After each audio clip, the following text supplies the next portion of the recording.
대출 규제 이제는 필수 확인. 내 집 마련 꿈꾸는 여러분, 부동산 구매 시 대출 규제는 가장 중요하게 살펴볼 팩트입니다. 정부가 대출 문턱을 높였어요. 핵심은 6억 대출 규제입니다. 2025년 6월 28일부터 수도권 및 규제지역 주택 구매 시 주택담보대출 6억 원 이상 받기 사실상 불가능해졌습니다. 이는 단순히 금액 제한이 아니라 기존 LTV DSR 규제에 추가된 절대 상한선입니다. 서울 아파트 평균 매매가를 고려할 때의 한도는 내 집 마련 진입 장벽이 될 수 있습니다. 또한 다주택자 추가 주택담보대출은 전면 금지됩니다. 이는 투기 수요를 막고 실수요자 위주 시장을 재편하려는 의도입니다. 대출받아 집을 샀다면 6개월 이내 해당 주택에 전입해야 하는 의무도 생겼습니다. 실거주를 유도하고 투기 목적 대출을 억제하기 위함이죠. 이 대출 규제는 투기가 아닌 실거주를 위한 주택 구매를 유도합니다. 대출 활용 계획이라면 본인의 대출 가능 금액과 자금 계획을 꼼꼼히 점검해야 합니다. 이제 영끌은 쉽지 않다는 점 명심하세요. 가계부채와 스트레스 DSR 한도 결정 요인. 대출을 받을 때 단순히 얼마까지 빌릴 수 있다는 생각만으로는 부족합니다. 가계부채 상황과 스트레스 DSR을 반드시 이해해야 합니다. 한국 가계부채는 빠르게 증가 중이며 정부는 이를 안정화하려 합니다. 핵심 도구 중 하나가 스트레스 DSR입니다. DSR은 연소득 대비 원리금 상환액 비중을 나타냅니다. 스트레스 DSR은 현재 금리가 아닌 미래 금리 인상 가능성을 가정한 더 높은 금리를 적용해서 대출 한도를 계산하는 방식입니다. 예를 들어 현재 금리가 4%라도 스트레스 DSR은 56% 금리를 적용해 한도를 산정하죠. 이것이 중요한 이유는 여러분이 대출받을 수 있는 최대 한도가 더 줄어들 수 있기 때문입니다. 미래 금리 변동 위험을 미리 반영하여 무리한 대출을 막으려는 겁니다. 스트레스 DSR은 이미 2단계 시행 중이며 3단계까지 확대될 예정이라 대출 한도는 더욱 빡빡해질 수 있습니다. 따라서 부동산 구매 계획 시 현재 금리뿐 아니라 스트레스 DSR 적용 시 대출 가능 금액을 확인해야 합니다. 그리고 본인의 소득과 상환 능력을 보수적으로 평가하는 것이 중요합니다.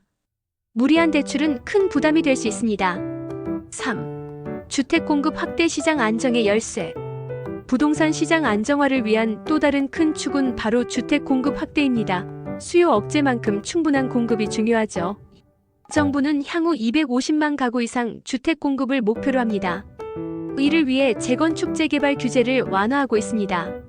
복잡한 사업 절차를 간소화하고 용적률 상향 등 인센티브를 제공하여 주택 공급 속도를 높이려 합니다. 1기 신도시 분당, 일산 등 정비 사업 추진으로 대규모 주택 공급이 기대됩니다. 단순히 양적 확대뿐 아니라 품질 높은 공공임대주택 공급도 확대합니다.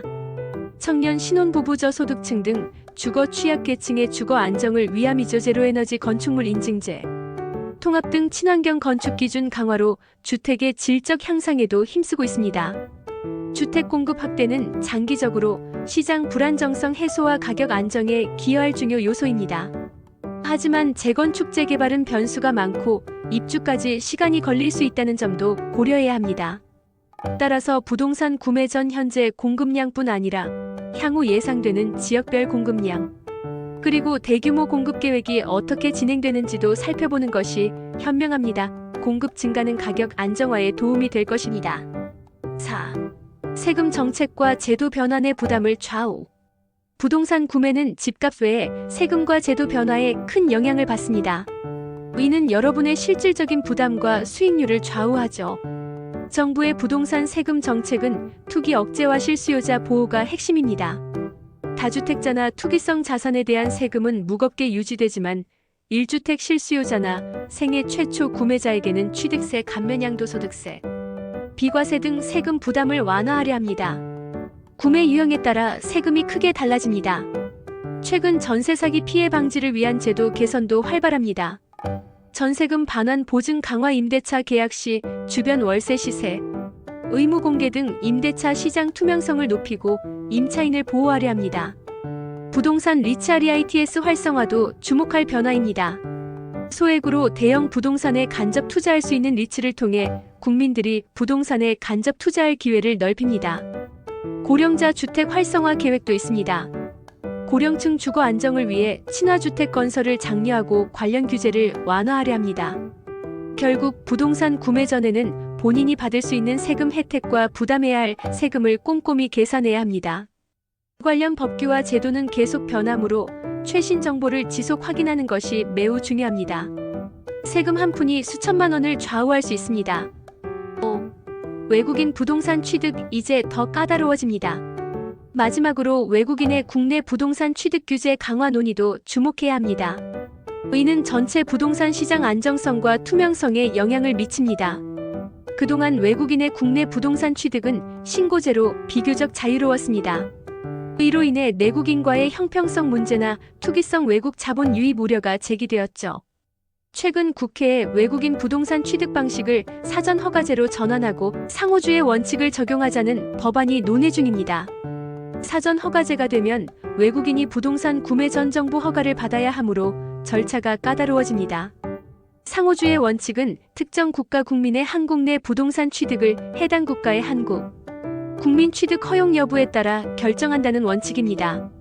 이러한 규제 강화 논의는 크게 두 가지 의미가 있습니다. 첫째, 부동산 시장 투명성 높이고 불공정 거래를 막겠다는 의지입니다. 외국인 투기성 자본 유입을 억제하고 실수요자 중심 시장을 확고히 하려 합니다. 둘째, 내국인과의 형평성 문제를 해소하려는 노력입니다.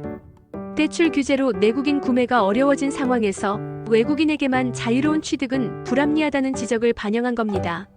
아직 법안 최종 통과는 아니지만 이러한 논의 자체가 앞으로 외국인의 국내 부동산 취득이 쉽지 않을 것이라는 시그널을 줍니다.